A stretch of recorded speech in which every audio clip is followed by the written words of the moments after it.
ఇక news details చూద్దాం. ప్రతి అసెంబ్లీ నియోజకవర్గంలో ఒకే చోట 25 ఎకరాల్లో ఇంటిగ్రేటెడ్ రెసిడెన్షియల్ స్కూల్ ఏర్పాటు చేసి జాతీయ స్థాయి ప్రమాణాలతో వసతులు కల్పించబోతున్నామని సీఎం రేవంత్ రెడ్డి ప్రకటించారు. ప్రస్తుత వసతి గృహాల్లో సరైన సదుపాయాలు లేవని, అందుకే అన్ని రకాల మౌలిక వసతులతో ఎస్సీ ఎస్టీ బీసీ గురుకులాలను ఒకే గొడుగు కిందకి తీసుకువస్తున్నామన్నారు. రాజీవ్ గాంధీ సివిల్స్ అభయహస్తం కార్యక్రమంలో భాగంగా సివిల్స్ ప్రిలిమినరీ రాత పరీక్షలో ఉత్తీర్ణులైన వారికి సచివాలయంలో 1,00,000 చొప్పున చెక్కులను సీఎం పంపిణీ చేశారు. దీనికోసం బడ్జెట్ లో 5,000 కోట్లు కేటాయించామని తెలిపారు.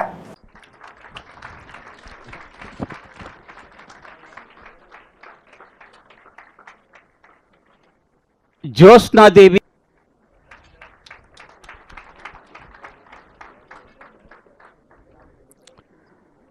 దోనపాల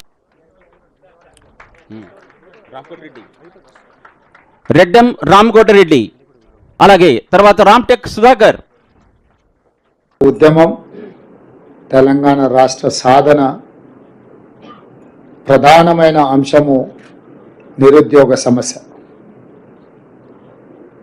నిరుద్యోగ విద్యార్థుల యొక్క ఉద్యమం ప్రత్యేక తెలంగాణ రాష్ట్ర సాధన. అందుకే కాంగ్రెస్ పార్టీ ప్రజాప్రభుత్వం ఏర్పాటు చేసిన మరుక్షణం ఈ నిరుద్యోగ సమస్యను శాశ్వతంగా పరిష్కరించాలన్న ఆలోచనతోటి దీర్ఘకాలికంగా వాయిదాలు పడుతున్న ప్రభుత్వ నియామకాలను 90 రోజుల్లోనే 30,000 మందికి ఉద్యోగ నియామక పత్రాలు పేరున ఎల్బీ స్టేడియంకు ఆహ్వానించి ప్రజల సమక్షంలో వాళ్ళ తల్లిదండ్రుల కళ్ళల్లో ఆనందం చూస్తూ 30,000 మందికి 10 సంవత్సరాలు వాయిదాలు పడుతున్న ప్రభుత్వ ఉద్యోగ నియామకాలను చేపట్టడం జరిగింది. అదే కాకుండా ఇంకొక 35,000 ఉద్యోగాలకు, అది గ్రూప్ 1 కావచ్చు, గ్రూప్ 2 కావచ్చు, గ్రూప్ 3 కావచ్చు, లేకపోతే డిఎస్సి నోటిఫికేషన్ కావచ్చు, ఇతర నియామకాలకు సంబంధించిన నోటిఫికేషన్లు ఇంకొక 35,000కు నోటిఫికేషన్లు ఇవ్వడం ద్వారా నిరుద్యోగ సమస్యను పరిష్కరించడానికి ప్రభుత్వం చిత్తశుద్ధితో ప్రయత్నం చేస్తున్నది అని లక్షలాది మంది నిరుద్యోగ యువకులకు విశ్వాసం కల్పించడానికి సంపూర్ణమైన ప్రయత్నం ఈ ప్రభుత్వం చేస్తున్నది.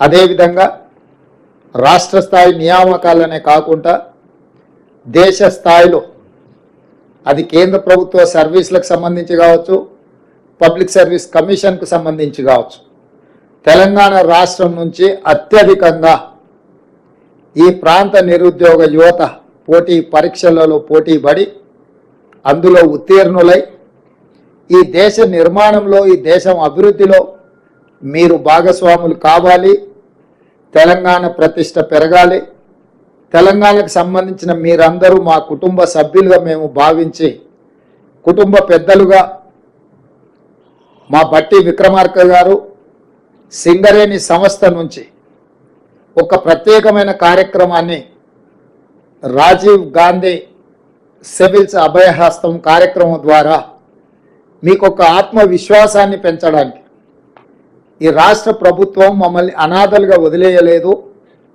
మా పట్ల కుటుంబ బాధ్యత పోషిస్తుంది అని మీకు నమ్మకం కలిగించడానికి ఈ కార్యక్రమాన్ని ఏర్పాటు చేయడం జరిగింది. చాలామందికి ₹1,00,000 పెద్ద విషయమా అని అనుకొని ఉండొచ్చు, లేదా కొంతమంది పేదలకు ₹1,00,000 కూడా గొప్ప విషయంగా కూడా ఆర్థిక ప్రయోజనం కింద కనిపించవచ్చు. కానీ మా ప్రభుత్వం యొక్క ఉద్దేశము ఆర్థిక ప్రయోజనానికంటే కూడా, ఆర్థిక సహాయానికంటే కూడా మీరు మాకు కావలసిన వాళ్ళు, మేము మీ పట్ల ఎప్పుడు సహాయం అందించాలన్న ఆలోచనతోటి మీరు రాణిస్తే, మీరు ఇందులో ఎంపికై వివిధ రాష్ట్రాలకు, ఈ దేశానికి సేవలు అందిస్తే తెలంగాణ ప్రతిష్ట పెరుగుతుంది, మీరు మా కుటుంబ సభ్యులు అని మీకు విశ్వాసం కల్పించడానికి ఈ ప్రభుత్వం మీది, మీకోసమే ఆలోచన చేస్తుందని ఒక నమ్మకం కలిగించడానికి ఈ కార్యక్రమాన్ని ప్రధానంగా చేపట్టడం జరిగింది.